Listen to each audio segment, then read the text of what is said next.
Hello बच्चों, आप सब कैसे हैं। मैं उम्मीद करता हूं कि बहुत अच्छे होंगे। मैं आकाश कुमार बढ़ाना आईसीटी वर्चुअल क्लासरूम में आपका बहुत बहुत स्वागत करता हूं बच्चों। और आपको जैसे पता है कि हमारी फिफ्थ क्लास है, हिस्ट्री का जो आपका सब्जेक्ट है, हम लोग उसको आपका प्रारंभ किए हैं। क्लियर है। और जैसा मैं आपका देख पा रहा हूं कि कुछ बच्चे अभी भी काम कर रहे हैं अपनी क्लासों में। तो बच्चों, क्लास आपकी प्रारंभ हो चुकी है और अपनी कक्षा पर पूरी तरह से ध्यान दें। बहुत सारे स्कूल के बच्चे बहुत अच्छे से बैठ गए हैं अपनी कक्षा को पढ़ने के लिए। और ये जो आपके बच्चे बैठे हुए हैं, ये सर कौन सी क्लास है नीचे, कौन सा स्कूल नीचे? देखिए बच्चों, अभी हमारे पास बहुत सारे स्कूल हैं। अगर जो जो बच्चे आप क्लास 6 के हैं, एक बार अपनी सीट से हाथ खड़ा कर दीजिए ताकि हमको पता लग जाए कि ये स्कूल हमारे आपका 6 क्लास के बच्चे बैठे हुए हैं। बहुत बढ़िया, बहुत अच्छे। ठीक है बच्चों, चलिए बच्चों, देखिए आज जो हमारा जो अपना टॉपिक है वो तो हम पढ़ेंगे, लेकिन उससे पहले मैं आपको एक चीज आपको बता देना चाहता हूं कि जैसे हमारी सरकार का जो कोविड के जो आपके नियम है, जो उनके पालन है कि आपका सभी बच्चों को मास्क लगाकर आपका प्रॉपर तरीके से आपका सोशल डिस्टेंसिंग के साथ आपको बैठना है। क्लियर है बच्चों? देखिए, मैं आपको इसलिए बोलता हूं क्योंकि अभी ना आप लोगों की वैक्सीनेशन नहीं हुई है। जब पूरी तरह से आपकी वैक्सीनेशन हो जाएगी, पहले डोज आप लोग आपका ले चुके होंगे, फिर उस समय थोड़ी ढिलाई आपके लिए कोई दिक्कत नहीं है। लेकिन इस समय ये थोड़ी सी भी आपकी जो आपकी ढिलाई है आपको दिक्कत कर सकती है, आपके स्वास्थ्य के प्रति खतरनाक हो सकती है। तो इसलिए आप लोग सोशल डिस्टेंसिंग के साथ, मास्क, आपके सैनिटाइजर, प्रॉपर चीजों के साथ अपना ध्यान रखें। चलिए बच्चों, मैं ऐसे उम्मीद करता हूं कि आप सब चीजों को बहुत अच्छी तरीके से, बिल्कुल प्रॉपर तरीके से रहेंगे। ठीक है, तो चलिए हम लोग चलते हैं सीधा अपने आपका लेक्चर की तरफ, जहां हम लोग आपका देख रहे थे कि अतीत एक है या अनेक, इसके विषय में हम लोग आपकी बात कर रहे थे लास्ट टाइम तक, हमारा लास्ट लेक्चर हुआ था। और हम लोग आज जो है इससे आगे कंटिन्यू करेंगे। चलिए ध्यान देंगे बच्चे डिजिटल बोर्ड की तरफ। कल हम लोगों ने कुछ चीजें देखी जिनकी हम लोग आपका स्टडी कर रहे थे कि कुछ चीज ऐसी थी जो हमको कुछ ऐसे मृत भांड मिले थे जिनकी जिनको आप खुद देखेंगे, कुछ जिनका टाइम पीरियड आप देखिएगा, कुछ लंबे समय का था और कुछ उसके बाद का। और फिर हम लोग उनका आपस में आपका कंपेयर कर रहे थे कि क्या ऐसे वर्तमान समय में जो आपके सिक्के हैं वो हमको दिखाई देते हैं कि नहीं दिखाई देते। क्लियर है? इसके विषय में हम लोगों ने बात की। अब देखिए, आज हम बात करेंगे अतीत एक है या अनेक। अतीत मतलब आपका पास्ट, ये एक है या अनेक, हम लोग इसके विषय में बात करेंगे। और लास्ट में दिया है प्रश्न चिन्ह। अब जैसे हम पढ़ेंगे तो हम चीजों को, हमारे चीजें हमारे सामने बहुत अच्छे से आपका क्लियर हो जाएंगी, क्या स्थिति बनी हुई है, क्या चीजें हैं। आइए देखते हैं, क्या तुमने इस पुस्तक के शीर्षक हमारे अतीत पर ध्यान दिया है? कह रहे जो हमारी बुक है, इस बुक का जो मेन टाइटल है, उस टाइटल पर क्या आपने ध्यान दिया है कि हमारे अतीत पर ध्यान दिया है, हमारा जो पास्ट है आपने उस पर ध्यान दिया है? यहां अतीत शब्द का प्रयोग बहुवचन के रूप में किया गया है, यानी कि जो अतीत शब्द है वो शब्द कैसा है आपका? बहुवचन, आपका प्लूरल है, ना कि सिंगुलर। क्लियर है? कैसा है? बहुवचन है। ऐसा इस तथ्य की ओर ध्यान दिलाने के लिए किया गया है कि, अब देखिए कह रहे कि जो ऐसा किया गया है, ऐसा क्यों किया गया है? ऐसा इसलिए किया गया है ताकि जो हमारा ध्यान है वो हम ध्यान इस पर आपका अपना पूरी तरह से इस पर आपका दे सकें कि अलग अलग समूहों के लोगों के लिए इस अतीत के अलग अलग मायने थे। कह रहे कि जो आपका लोगों का जो अलग अलग आपका समूह था, उन अलग अलग आपके लोगों के समूह में जो पास्ट है, जो अतीत है, जो उसके मीनिंग है, जो उसके मायने हैं, वो कैसे हैं? अलग अलग थे। एग्जाम्पल के तौर पर इसको समझने की कोशिश करते हैं। उदाहरण के लिए, पशुपालकों अथवा कृषकों का जीवन राजा तथा रानियों के जीवन से तथा व्यापारियों का जीवन शिल्पकारों के जीवन से बहुत भिन्न था। अब देखिए, आपस में कंपैरिजन करके दिखाया है कि जो लोग आपका पशु पालते हैं और जो आपके कृषक हैं, चाहे आप इनका जीवन लीजिए और उनके जीवन का कंपेयर कीजिए राजा और आपके रानी के जीवन से। उधर जो आपका व्यापारी हैं, उनके जीवन का आप कंपेयर करें, आप तुलना करिए जो आपके शिल्पकार हैं, इनका जीवन एक दूसरे से कैसा है? बहुत भिन्न। भिन्न का मतलब है उनका जीवन दोनों का बहुत अलग है, एक दूसरे से कैसा है? अलग है। जैसा कि हम आज भी देखते हैं, उस समय भी देश के अलग अलग हिस्सों में लोग अलग अलग व्यवहारों तथा आपका रीति रिवाजों का पालन करते थे। देखेंगे आप, आज के समय में भी हमारे देश में बहुत सारे कल्चर, बहुत सारी संस्कृति, बहुत सारे रहन सहन, खान पीन, धार्मिक तौर तरीके, हमारे रीति रिवाज, हमारे पहनने के तरीके हर क्षेत्र के अलग हैं, हर राज्य के अलग हैं, हर देश के अलग हैं। तो उस समय भी सेम यही कंडीशन थी कि वहाँ जो आपके तौर तरीके थे, जो आपकी चीजें थी, वो भी आपके डिफरेंट थे एक दूसरे से। जो वो लोग अपने रीति रिवाज, जो अपने कस्टम थे उनके, वो जिनका पालन करते थे। उदाहरण के लिए, आज अंडमान द्वीप के अधिकांश लोग अपना भोजन मछली पकड़कर, शिकार करके तथा फल फूल के संग्रह द्वारा प्राप्त करते हैं। अब देखिए, अंडमान निकोबार जो आपका द्वीप समूह है, वहां आज भी आपकी जनजातियां निवास करती हैं। बच्चों, आपको पता होना चाहिए, जनजाति का मतलब है कि वहां जितने भी लोग हैं अधिकतर आज भी जंगलों में निवास करते हैं। आज भी वो विकास की मुख्य धारा से बहुत अलग है। कैसे हैं? मुख्य धारा से बहुत अलग है। देखिए, हमारा जीवन और जो लोग, जो व्यक्ति या फिर जो वर्ग या जो समूह आपका जंगल में निवास करता है, उसके जीवन से हमारा जीवन शैली बहुत अलग है। चाहे वो खाने पीने के तौर तरीके हों, रहन सहन के तौर तरीके हों, चाहे हमारी संस्कृति लेकर हो, चाहे हमारे अपने समाज के नियम ही क्यों ना हो, वो उससे हमारे बहुत डिफरेंट है। तो ऐसा ही बता रहा है कि अंडमान निकोबार में अगर आप जाओगे तो वहां के जो आपके सामुदायिक लोग हैं, जो आपके जंगल में निवास करते हैं, आज भी उनके भोजन के लिए क्या तरीके हैं? वो लोग मछलियां पकड़ते हैं, आपका शिकार करते हैं, जो भी आपके कंदमूल फल आते हैं उसको आपका संग्रह इकट्ठा करके अपने खाद्यान्न के रूप में वो उसको प्राप्त करते हैं। अब मुझे बताइए, हम लोग क्या करते हैं? हमारे खाद्यान्न का रूप क्या है? मेनली हम लोग एग्रीकल्चर करते हैं, हम लोग अपनी कृषि करते हैं, अपनी सब्जियां उगाते हैं। और देखिए, ये ऐसा नहीं है कि बिल्कुल हम बेस ऑन की है कि हम लोग आपका मछली पकड़ते हैं, ऐसा नहीं है। हम कभी कभार अपने शौक के लिए, अपने खाने के लिए ये सब चीजें हम लोग आपका कर सकते हैं, लेकिन मुख्य रूप से नहीं है। जबकि अंडमान निकोबार के द्वीप के जो लोग हैं, जो वहां की जनजातियां हैं, जो लोग जंगलों में निवास करते हैं, ये उनका मुख्य रूप से काम है। चलिए आगे देखते हैं। इसके विपरीत शहरों में रहने वाले लोग खाद्यापूर्ति के लिए अन्य व्यक्तियों पर निर्भर रहते हैं। अब देखिए, जो व्यक्ति शहर में रह रहा है, ध्यान दीजिए, कहाँ रह रहा है? आपका शहर में रह रहा है।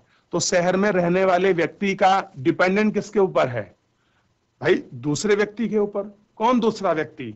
वो दूसरा व्यक्ति जो आपका कृषि कर रहा है, और कृषि से कोई तो साहूकार, कोई तो महाजन, कोई तो व्यापारी होगा जो आपको उस सामान को खरीदेगा गांव से, या आप शहर की मंडी में बेचते हैं, आप जिसको बेचोगे वो व्यक्ति शहर के लोगों को भोजन प्रोवाइड करवाता है।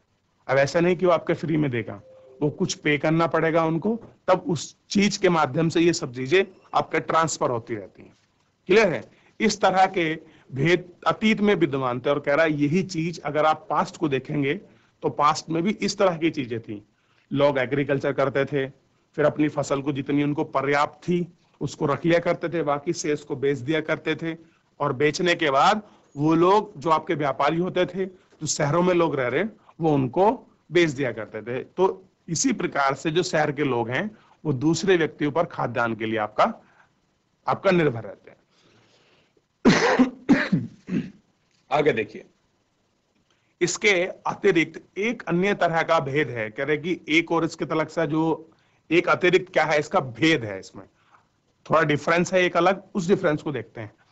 उस समय शासक अपनी विजयों का लेखा जोखा रखते थे। कह रहे कि जो उस समय के जो आपके शासक थे, शासक यानी कि जो आपके राजा थे, जिस क्षेत्र में भी, जिस आपका राज्य में भी, जिस आपके देश में भी जो आपका शासन कर रहे थे, तो जितनी भी उनकी अपनी विजय होती थी। बच्चों, विजय का मतलब है कि जब वो किसी आपका राज्य के साथ आक्रमण करते थे, उन पर अटैक करते थे, या कोई किसी राज्य ने उन पर आपका अटैक कर दिया है, तो उसमें जो उनकी विजय हुई है उसकी पूरी विजय का लेखा जोखा रखते थे कि हमारे इतने सैनिकों ने आपका भाग लिया, इतने लोगों ने इसमें भाग लिया, इतने सैनिक हमारे मारे गए, इस राजा के साथ, इस क्षेत्र के राजा के साथ हमारा युद्ध हुआ और हमारी ये स्थिति रही और हमने इस प्रकार विजय पाई। यही कारण है कि हम उन शासकों तथा उनके द्वारा लड़ी जाने वाली लड़ाइयों के बारे में काफी कुछ जानते हैं। और कह रहे हैं कि यही कारण है कि जो चीज उन्होंने आपकी लिखी है वो आपका लिखी होने के कारण ही हम लोग उन सब चीजों को आपका बहुत अच्छी तरह से आपका उन सबको जानते हैं, क्योंकि उन्होंने सारी चीजों को क्या किया, आपका लेखा जोखा किया है। और लेखा जोखा आपके करने के कारण ही हम ये जानते हैं कि उन्होंने आपका किन के साथ आपकी लड़ाइयाँ की है। अब देखिए, जबकि शिकारी, मछुआरे, संग्राहक, कृषक अथवा पशुपालक जैसे आम आदमी प्राय अपने कार्य का लेखा जोखा नहीं करते थे। कह रहे जो आम लोग थे, आम लोग कौन बच्चों, जो आपका शिकार कर रहे हैं, जो आपके मछुआरे हैं, जो आपकी मछलियां पकड़ते हैं, संग्रहक है जो भोजन को इकट्ठा कर कर आपका संग्रह करते हैं, जो आपके कृषक हैं, जो आपके किसान वर्ग हैं जो एग्रीकल्चर करते हैं, आपके पशुपालक हैं, ये लोग क्या थे, ये लोग समाज के आज भी आम व्यक्ति हैं और पहले भी कैसे थे, आम व्यक्ति। तो ये क्या कभी अपनी चीजों का आपका लेखा जोखा रखते हैं कार्यों का? नहीं। आप बताइए कि आपने आज जो काम करा आप उसको लिखते हैं? नहीं। लेकिन अगर ये चीज आप शासन प्रशासन में देखें तो शासन प्रशासन में जितनी गतिविधियां होती हैं कि क्या नियम नए बने, कौन से काम हुए, चाहे वो शासन टाइम पीरियड में रहा हो किसी राजा के या वर्तमान जो आपकी सरकार है, उन सरकार भी अपने सारे कार्यों का लिखित रिकॉर्ड रखती है। तभी तो हमको पता लगता है कि ये चीजें ऐसे हुई इतने साल पहले और आपका सरकार ने ये नियम निकाला और इस प्रकार का कानून था। तो ये सब कैसा होता है, आपका रिटर्न में होता है। जबकि आम आदमी का या फिर जो ये सारे वर्ग हम लोगों ने पढ़े हैं, इनका प्राय कोई लेखा जोखा नहीं होता। क्लियर है बच्चों? आगे देखते हैं। पुरातात्व की सहायता से हम उनके जीवन को जानने में मदद मिलती है। अब कह रहे हैं कि जो हमारे पुरातात्विक होते हैं, जो लोग हमारी पुरानी आपके चीजों का, किसी भवन संग्रह, पत्थर का या किसी अन्य चीज का अध्ययन कर कर हमको क्या बताते हैं कि उनके जीवन के बारे में हम लोगों को बताते हैं कि इनका जीवन कुछ ऐसा रहा होगा, आपका इस प्रकार का रहा होगा, ये चीजें हुई होंगी। उस समय की सारी जानकारियां हमको स्टडी के आधार पर, अपने अनुमान के आधार पर जो है पुरातात्विक जो विद हैं वो हमको बताते हैं। हालांकि अभी भी इनके बारे में बहुत कुछ जानना शेष है और कह रहे कि बहुत सारी ऐसी बातें हैं जिनके बारे में ये जानना हमारे लिए आज भी कैसा है, बहुत कुछ शेष है, यानी कि अभी बहुत कुछ बचा हुआ है आपका हमें इन्हें जानने के लिए। बच्चों क्लियर है? ये आपको पता होना चाहिए। ठीक, आप इसको देखेंगे तो और अच्छी तरह से सारी चीजें आपकी क्लियर होंगी।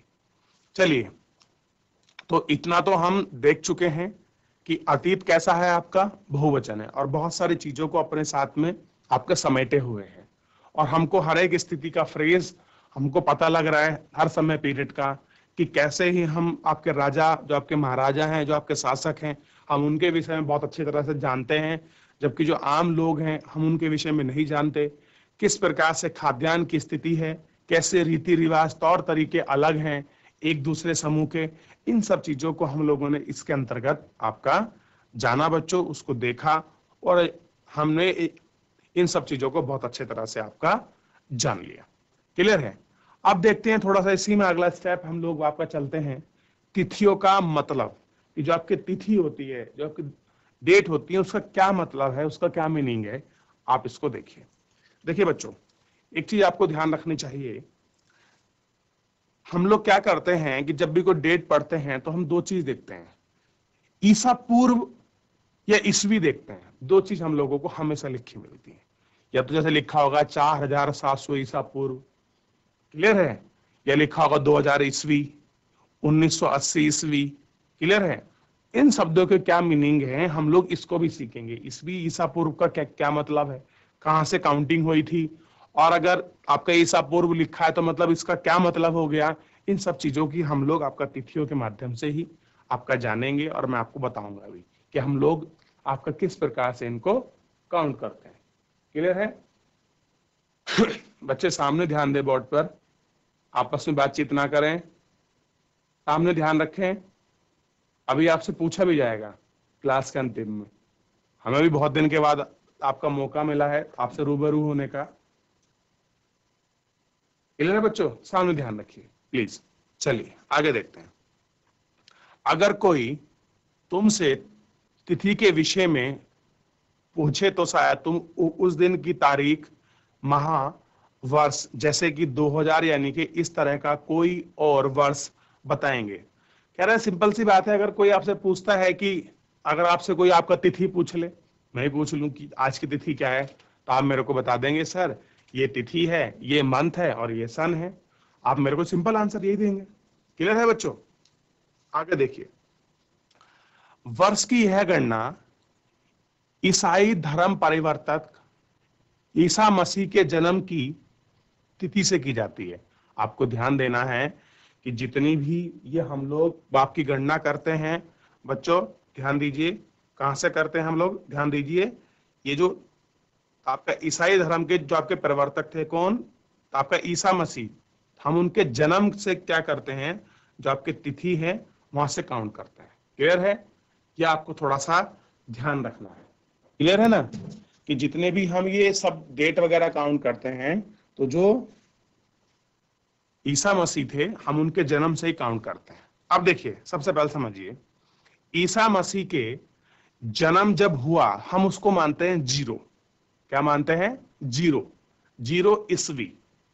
अब हमने मान लिया आपका जीरो ईस्वी, और जीरो ईस्वी हम क्या मानते हैं कि इस दिन ईसा मसीह का जन्म हुआ। ईसा मसीह के जन्म से पहले की जो घटना है, क्लियर है, ईसा मसीह के जन्म से पहले की जो घटना है हम उनको लिखते हैं ईसा पूर्व। क्या बोलते हैं उनको? ईसा पूर्व। ठीक। और जो घटनाएं ईसा मसीह के जन्म के बाद की हैं हम उनको बोलते हैं ईसा। क्या बोलते हैं? ईस्वी। क्लियर है? ये घटनाएं कैसी हैं? ईसा मसीह के जन्म के बाद की हैं। और ईसा पूर्व का मतलब है कि ये घटनाएं से उससे पहले की हैं। आइए इसको पढ़ते हैं। अब देखिए, अतः 2000 वर्ष कहने का तात्पर्य ईसा मसीह के जन्म के 2000 बाद से है। अगर किसी ने कहा 2000, तो आप कहेंगे कि 2000 का मतलब है कि 2000वां ये वो साल है कि ईसा मसीह के जन्म के 2000 साल की बाद की घटना है। क्लियर है? अब देखिए, ईसा मसीह के जन्म के पूर्व की सभी तिथियां, ध्यान दीजिए, जो भी आपके ईसा मसीह के जो आपके जन्म की जो भी सारी आपकी तिथियां हैं, आप उन तिथि को देखें, हम क्या लिखा होता है? ईसा पूर्व, ऐसे लिखा होता है, ई डॉट पूर्व। तो हम इसको क्या पढ़ते हैं? ईसा से पहले के रूप में जाना जाता है। यानी कि ये जितनी भी आपकी घटनाएं हैं, ये कौन सी घटना है? ईसा मसीह के जन्म से पूर्व की सारी घटनाएं हैं। क्लियर है बच्चों?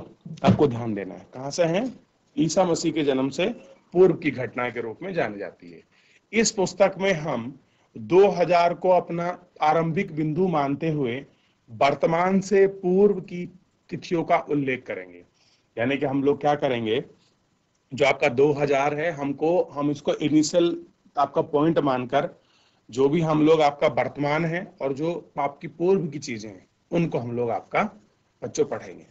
तो इस तिथि का सिंपल सा ये मतलब है, जो इतना हमने कहानी पढ़ी इतनी लंबी, इसका ये मतलब है कि कहीं अगर आपको जीरो लिखा मिल जाए, ध्यान दीजिए, कहीं आपका जीरो लिखा मिल जाए यानी कि ईसा मसीह का जन्म हो चुका है।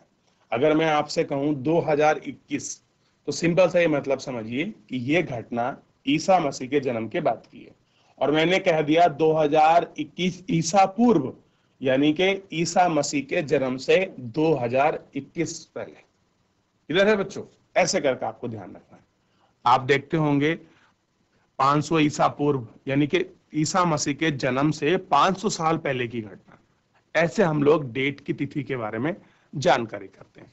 और देखिए, ये सब चीजें जो आपकी लगती हैं ईस्वी वगैरह, ये इसलिए लगती हैं क्योंकि आप देखेंगे विज्ञान का जो विकास रहा है और जितनी भी बहुत सारी चीजें हैं, चाहे आपको डेट कर लेकर हो, इन सब चीजों को लेकर हो, तो सबसे पहले जो आपके यूरोपियन जो आपके कंट्री हैं उनमें ही आपका रिसर्च का और नई नई चीजों का आपका दौर रहा है। उन्होंने ही सबसे पहले जो आपका ग्रीक कैलेंडर बना था उसी के अनुसार ये सब चीजें आपके, देखिए, इतिहास और तिथियां आप इसको देखें तो आपको बहुत अच्छे से और सारी चीजें आपको क्लियर होंगी। तो पहले आप मुझे बताइए, ईस्वी और ईसा पूर्व में आपको अंतर क्लियर हुआ कि नहीं हुआ?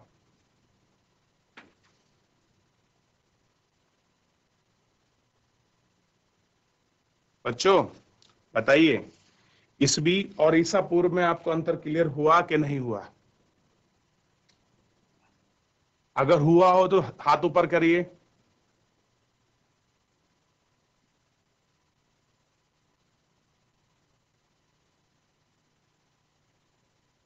चलिए, ठीक है, बहुत बहुत धन्यवाद।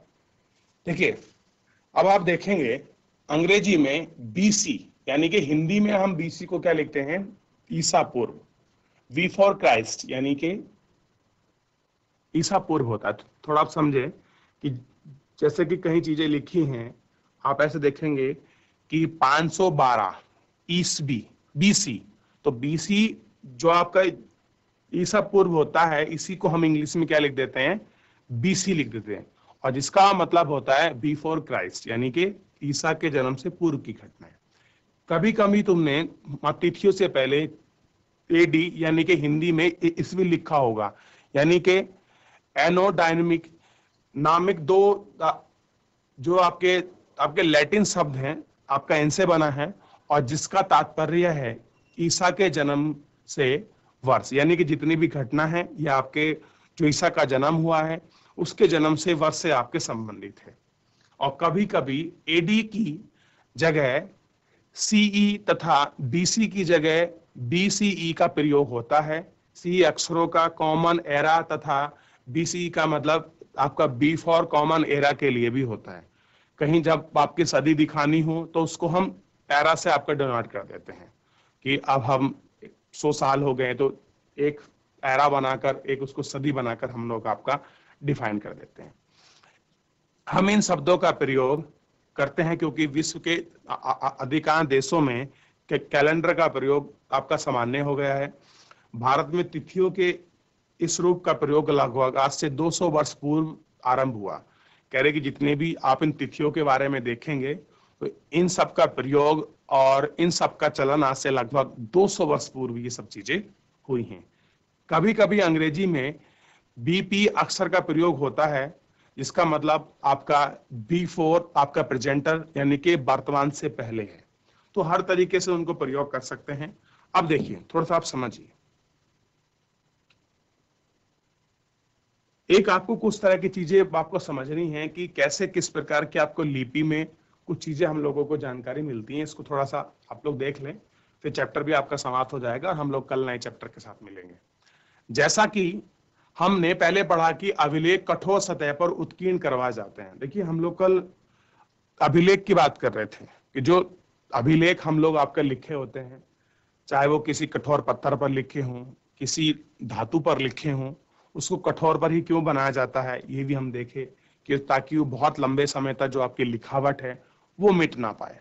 इसमें से कई अभिलेख कई सौ वर्ष पूर्व लिखे गए हैं। कैसे लिखे गए हैं, कई सौ वर्ष पहले लिखे गए हैं। सभी अभिलेखों में लिपियां और भाषा का प्रयोग हुआ है। आपके समय के साथ साथ अभिलेखों में प्रयुक्त भाषा तथा लिपियां में बहुत बदलाव आ चुका है। कह रहे कि समय के साथ जो आपके अभिलेख लिखे गए हैं, जो उनकी भाषा है, उनमें काफी आपका बदलाव आया है, काफी इनमें चेंजेस आए हैं। विद्वान यह कैसे जान पाते हैं कि क्या लिखा था, और इसका अज्ञात लिपि का अर्थ निकालने की प्रक्रिया द्वारा, कुछ प्रक्रिया द्वारा लगाते हैं कि कैसे इनको निकाल रहे हैं। इस प्रकार अज्ञात लिपि को जानने के लिए एक प्रसिद्ध कहानी अफ्रीका देश मिस्र से मिलती है, जो आपका लगभग 5000 वर्ष पूर्व यह आपके राजा रानी की कहानी थी। अब देखिए, इसको समझिए, अगर आपका अभिलेख लिखा मिला है और अभिलेख में अगर इस प्रकार का आपका साइन है तो आप इसे क्या कहेंगे, आप इसको पी बताएंगे कि अगर इस प्रकार का साइन बना है अभिलेख में तो आपको पी को डोनेट करता है। इस प्रकार का साइन बना तो आपका टी का, ओ मतलब एल मतलब लायन, एम होगा तो इस प्रकार का साइन। तो ऐसे करके जो स्क्रिप्ट हैं, जो अभिलेख हैं, चाहे वो धातु पर लिखे हों किसी पर, या बच्चों किसी वस्तु पर लिखे हों, तो हम उनको ऐसे देखकर ये सब चीजों के बारे में हम लोग आपका पता करते हैं, और हम लोग इनके बारे में जो स्क्रिप्ट हैं, जो पिलर हैं, जो अभिलेख हैं, चाहे धातु के हों चाहे पत्थर के हों, उनके विषय में हम लोग जो उनकी भाषा है हम उसको आपका कोडिंग करते हैं।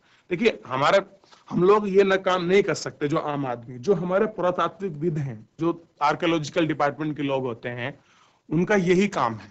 और ये सारी चीजों को आपका पढ़ने का काम जो है जिम्मा सब बच्चों उन्हीं का है। ठीक है, ये आपको ध्यान रखना है। अब देखिए ये चैप्टर जो है बच्चों ऑलमोस्ट आपका समाप्त हो चुका है, आप इसको ध्यान रखें। अब देखिए थोड़ा सा हम लोग जो है पीछे की तरफ थोड़ा सा आपका रुख करते हैं, और मैंने कुछ पहले भी काम दिया था, आप उसको एक बार बहुत अच्छे से देख लें ताकि आपको कुछ चीजें बहुत अच्छे से आपको याद हो जाए। क्लियर है बच्चों? ध्यान रखिए। देखिए आपके सामने मैप है और मैप खुला है, और आपको याद रखना है कि हमने सबसे पहले कौन कौन सी ऐसी पहाड़ियां, कौन कौन से ऐसे पर्वत जिन लोगों के हाँ जिनके विषय में हम लोग आपका देख रहे थे और हम लोग आपका पढ़ रहे थे और इनको साथ ही में जान रहे थे। क्लियर है बच्चों? तो सबसे पहले आप क्या करें, आप इसमें नर्मदा नदी देखें। देखिए बच्चों, क्या आपको नर्मदा नदी आपको दिखाई दे रही है? देखिए नर्मदा नदी देखें, इसके अंतर्गत देखिए बच्चों आपको मिलेगी नर्मदा नदी। फिर उसके बाद आप देखिए विंध्या पहाड़ियां आपके सामने स्क्रीन के समक्ष आपको दिखाई देगा।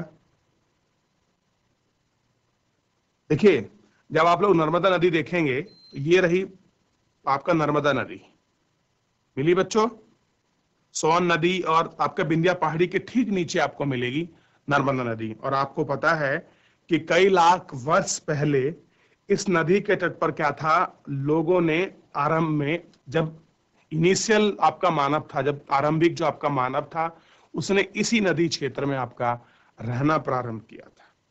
क्लियर है बात बच्चों? आपको ध्यान होगा। फिर उसके बाद हम देखे थे आपका किथर और आपका सुलेमान पहाड़ियां। क्लियर है? वर्तमान पाकिस्तान और अफगानिस्तान के में स्थित हैं। क्लियर है बच्चों? आप इसको देखिएगा। और हमने यहाँ देखा था कि जो आरंभिक मानव था उसने सबसे पहले यहाँ गेहूं और जौ जैसी फसलों को उगाना आपका प्रारंभ किया था। क्लियर है? आपको ध्यान होगा, आप इनको देखें और आप इनको लिखिए, क्योंकि मैं आपसे पूछूंगा बच्चों, कल अवश्य पूछूंगा आपको, क्योंकि मैं आपको पढ़ा रहा हूं, मैं पहले भी पढ़ाया है और मैं सब बच्चों को बता भी रहा था जब से स्कूल खुले हैं। आपकी चीजें क्लियर है? फिर उसके बाद आप गारो पहाड़िया को देखिए। क्लियर है बच्चों? गारो पहाड़ियां आपको मिलेंगी, और गारो पहाड़ियों में सबसे पहले हम लोगों ने देखा कि गारो पहाड़ियां ऐसी है जहां सबसे पहले एग्रीकल्चर का विकास हुआ और चावल की खेती आपकी प्रारंभ हुई। क्लियर है? गारो को आपने देख लिया बच्चों? ठीक, आगे चलते हैं। अब थोड़ा सा हम लोग वो आपका देखते हैं सिंधु नदी और उसकी जो सहायक नदियां हैं। देखिए ये आपको ऊपर दिखाई देगी, आपको सिंधु नदी मिली बच्चों। ये रहा थार का डेजर्ट, और थार के डेजर्ट के साथ ही आपको ये दिखाई देगी। देखिए ये रही आपकी सिंधु नदी, और सिंधु की सहायक आपकी सतलज, रावी, चिनाब, झेलम और व्यास। ये वो जगह है जहां पर आरंभिक नगर की स्थापना हुई। जो आपके आरंभिक नगर हैं वो आपके बनने शुरू हुए थे। क्लियर है? ये आपको जो है बच्चों ध्यान रखना है। अब देखिए गंगा को देखिएगा और आप सोन नदी को देखिए। क्लियर है? आपको ध्यान रखना है। और इस क्षेत्र में क्या हुआ था कि इसमें जो था पास पड़ोस में एक सबसे आपका शक्तिशाली शासक था, राज्य था, जिसे हमने आपका मगध को देखा था बच्चों। क्लियर है? तो मैं उम्मीद करूंगा कि आप सब बच्चे जो हैं एक बार अपनी पुस्तक में मैप को देख लें, और सबसे पहले कहाँ कहाँ एग्रीकल्चर आपका प्रारंभ हुआ, कहाँ आपका पशुपालन आपके प्रारंभ हुआ, किस प्रकार कहाँ जगह पर आपकी जो एग्रीकल्चर आपकी स्टार्टिंग हुई, उन सब विषय को एक बार आप लोग जरूर देखें। और ईसवी और आपके ईसापुर संबंधित जो आपकी चीजें हैं उसको देखें। कल एक बार मैं आपको पूरा बोर्ड पर बहुत अच्छे से आपको बताऊंगा कि हम इनको किस प्रकार लिखते हैं, कैसे उनको देखते हैं। क्लियर है बच्चों? चलिए तो आज हम अपनी क्लास यहीं समाप्त करते हैं और मिलते हैं आपको नेक्स्ट लेक्चर में बच्चों। चलिए बहुत बहुत धन्यवाद आपका मुझसे जुड़ने के लिए। आपका दिन शुभ हो।